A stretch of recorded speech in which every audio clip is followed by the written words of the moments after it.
Hello ACST1052 students, this is Shauna and today we're doing our second Excel demo. As usual, it's a good idea to start by putting some information in the top left hand corner of your spreadsheet so that whoever comes along and uses the spreadsheet later will be able to understand what the spreadsheet does. And in this case we're going to calculate the accumulated value of a bank account. Very common and simple actuarial problem. So what we're going to do is assume that an amount P dollars is deposited at time T, where time is measured in years. We're going to assume that the bank account earns interest at rate I per annum, and that the balance of the account is withdrawn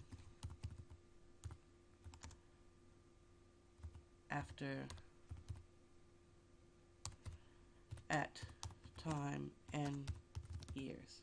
Okay, now if you remember your high school compound interest, I hope you will remember that the accumulated value can easily be calculated as P times 1 plus I raised to the power n minus T. So if we put the money in at time 3 and take it out at time 20, we earn 17 years worth of interest. Okay, so let's just assume that we want to set up this system so that the user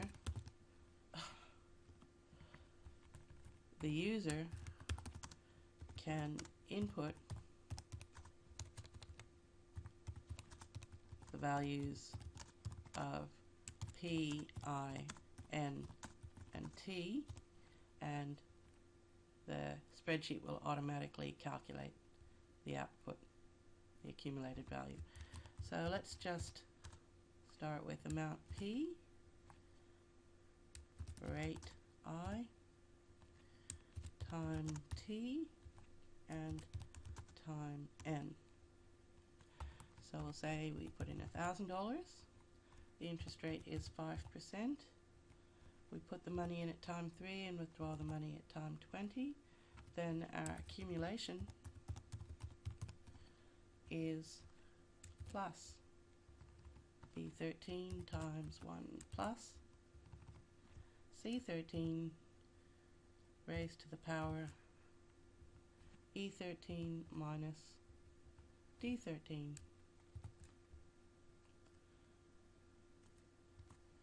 And that gives us an accumulation of 2292 and 2 cents.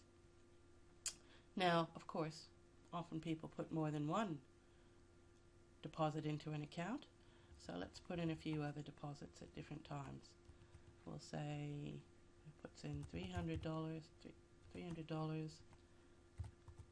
interest rate is 5% throughout. He'll put this money in at year 7, and again we're taking the money out at time 20.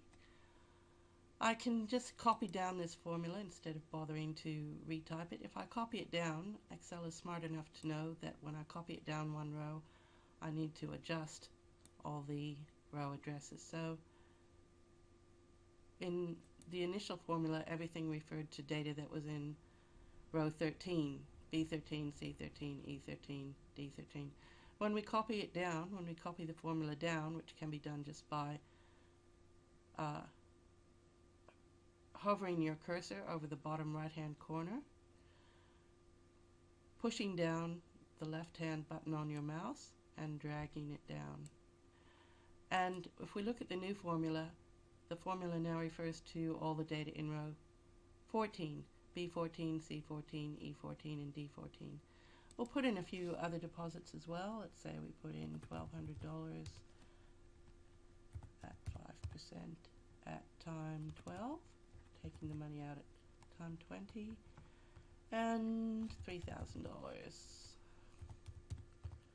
at time 16, also been withdrawn at time 20, and we can drag the formula down again.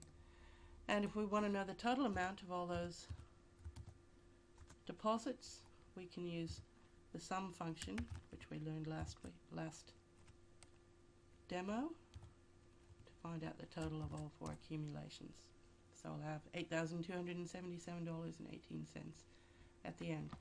Now we're just going to make this spreadsheet look a little bit nicer by using some formatting. In order to do formatting, we're going to go up to this menu bar at the top and click on the Home menu, and you'll see a drop-down menu appears which has a lot of useful formatting tools. So let's suppose we want to make the input data be yellow. So I'll highlight the area where data was input. We go to Home, click on the paint tin, and if you click on the down arrow, you'll be able to see lots of lovely colors to choose from. I'm going to make my input area orange.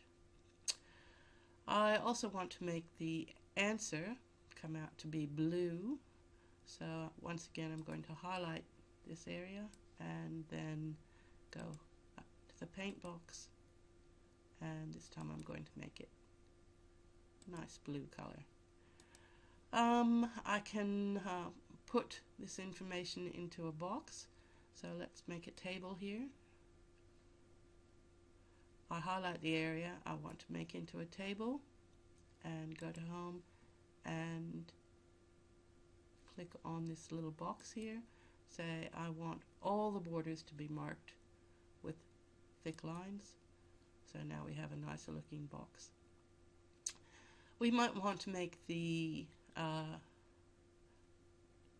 amounts show with dollar signs and decimal points, so we know both dollars and cents. So let's go to the input amounts. We highlight all the input amounts, go to Home, and click over here on the dollar sign, and that reformats the display to show a dollar sign, a comma, and 2 decimal points for the cents. Similarly, we can make the accumulation at the end also have dollar signs and show cents.